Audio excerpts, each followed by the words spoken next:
Hi guys, and I'm back with a video reaction, and it says 10 times the view host lost it on the guest. Guys, let's watch. If you can't take the heat, you better stay off the view. Welcome to Ms. Mojo, and today we're counting down our picks for the top 10 times the View hosts lost it on a guest. For this list, we're looking at explosive moments where the ladies of The View couldn't hold back and lost their temper on a guest. We won't be talking about fights among the regular hosts, though guest co-hosts are fair game. Here's how it gets spun in the media. Rosie, big, fat, lesbian, loud Rosie, attacks innocent, pure Christian Elizabeth. And I'm not doing it for the rest of the... Number 10, everyone on NeNe Leakes. The drama may not be as apparent during the interview itself, but there's no denying there was definitely some shade being thrown around. Why can't we see the furniture? She got it. Because, honey, we have to have security measures. Oh. But you're showing the house. The TV personality and actress was hoping to talk about her Broadway role on the talk show, but instead, comments were made about the Real Housewives of Atlanta cast members' marriage. I love being married. But why did you get divorced in the first place? Well, honey, I had to teach him a lesson. The conversation also turned to her friendship with Donald Trump. After her appearance, NeNe took to the Twitterverse and called the hosts a bunch of judgmental, quote, mean girls. Whoopi Goldberg was surprised to hear that Leakes was so unhappy with the interview, and while speaking with Andy Cohen on his Late Show, suggested she come back so they could try again. Something tells us that won't be happening anytime soon. Did you know when she left that day that she was feeling sour? You know what? I didn't. Right. Come on. Really, NeNe? Number 9, everyone on Donald Trump. I really believe there's a birth certificate. Why, look, she's smiling. Why doesn't he show his birth certificate? And you know what? I wish he would. Before he became the President of the United States, Donald Trump was a huge critic of Barack Obama. His most infamous gripe with the former POTUS was on the question of his citizenship, and Trump constantly demanded to see his birth certificate. He brought this up to the ladies of The View, and things got a little heated. I want him to show his birth certificate. There's something on that birth certificate that he doesn't like. Oh, my God. That's a terrible thing to say. Whoopi, I'm telling you. Whoopi, I love you. I'm telling you. At one point, everyone was talking at once, but Whoopi ended the chaos by calling it, quote, the biggest pile of dog mess she'd heard in ages. Surprisingly, the interview finished on a pretty positive note, with Trump and Barbara Walters hugging it out. You're a great character. You're a great friend of ours. We don't know whether you should be president, but we do know that you will enjoy watching. But you do admit The I'd be a great Apprentice. president. Number 8, Barbara Walters and Whoopi Goldberg on Glenn Beck. In this case, we don't just get one segment, but two. However, it might be more appropriate to call them rounds because Whoopi Goldberg and Barbara Walters took Glenn Beck to the ring. Right off the bat, the then Fox News political commentator said he was nervous about being on the show, and he had good reason. Have you looked the way Whoopi is looking at me?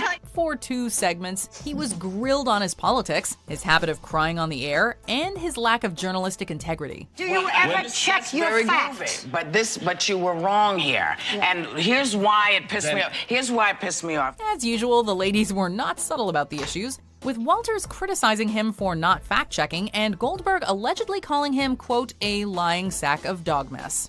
We're going to give you a chance to breathe. I'm sure that you meant well, We're giving you another segment. and we'll give you another segment. Number 7, Elizabeth Hasselbeck on Kathy Griffin. Kathy Griffin is a comedian who doesn't hold anything back. She's edgy, and her humor has the tendency to offend. Elizabeth Hasselbeck doesn't appear to be a fan and decided to let Griffin know when she came on the show. You said things about people here that are A, untrue, and B, not so funny. So do you ever feel weird like them coming here, say, and sitting here and... Apparently, the comedian had made a joke or two at Hasselbeck's expense, and the View host was not happy about it. So she called Griffin out on the jokes, which ended up being to the comedian's delight, even after she was told her jokes weren't funny. I'm cool if you're cool. I think it's all for a joke. So cool. It's all cool. As the comedian lives for uncomfortable moments, she tried to make Hasselbeck get really angry at her, but the host eventually backed down. Anything else you'd like to say, Elizabeth? No, Because this is just getting good. Number 6, Whoopi Goldberg on Kate Gosselin.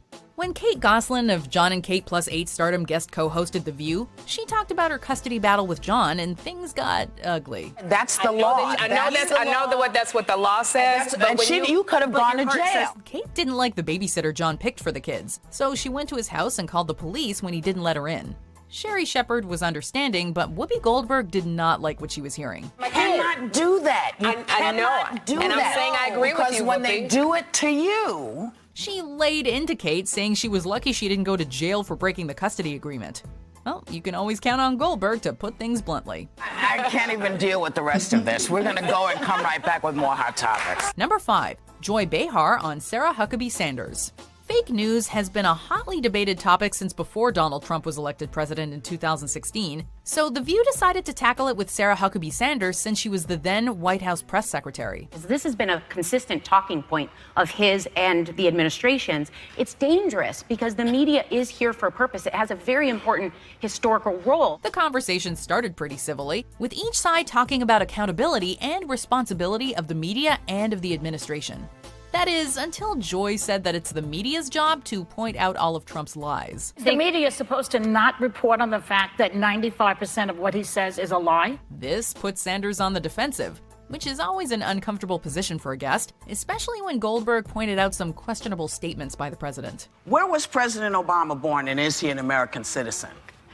I think this has been pretty well addressed. Number 4, Whoopi Goldberg on Jeanine Pirro. I'm not here to talk about what Donald Trump is and isn't. But you talk about it. No, you got to answer the question. Tempers had begun flying in this interview early on with Judge Jeanine Pirro, a Trump supporter and Fox News reporter. But things took a turn for the worse when she diagnosed Goldberg with, quote, Trump derangement syndrome. Listen, I don't have Trump derangement. Let me tell you what I have. Okay. I have a lot of... I'm tired of people starting a conversation with Mexicans or liars and rapists. I'm tired of people starting a conversation about this country. Goldberg fired back that what she actually is tired, and laid out all the things she didn't agree with Trump about.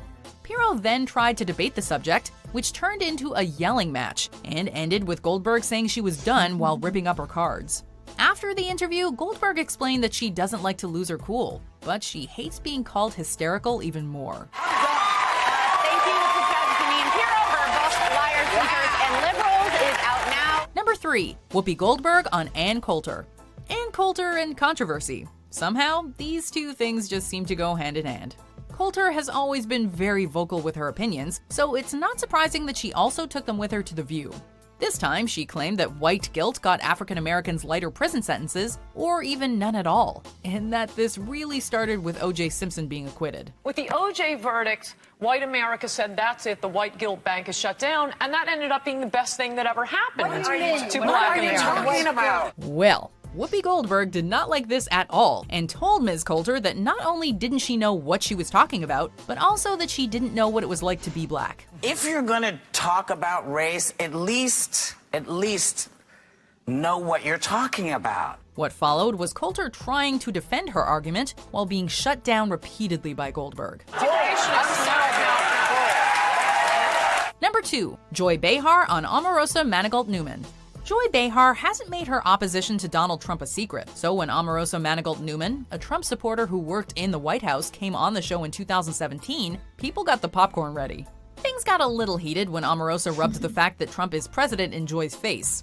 Joy, I know it's got to be really, really hard after, the last year and a half of all the things that you said about Donald to see him sitting in the Oval Office. I know it's got to be hard for you. Joy reiterated that she was waiting for Trump to apologize to the people he insulted, like veterans and the disabled, to the delight of the audience. I'm waiting for him to apologize for all the things he said about you. No, not to me. Not to me. To veterans, to John McCain, to the handicapped, to disabled. Omarosa went back on The View in 2018 after falling out with the president, and admitted that Trump had coached her to fight with Joy. He basically coached you before you came on the show last time. He was so upset because he said that you was constantly in his face, in Melania's face. Guys, your View ladies have to work on their temper, especially Ms. Goldberg. She's so annoyingly funny. Guys, hope you enjoyed this video as much as I did. Watch, like, and subscribe. See you on the next one. Be at peace with yourself. Bye-bye.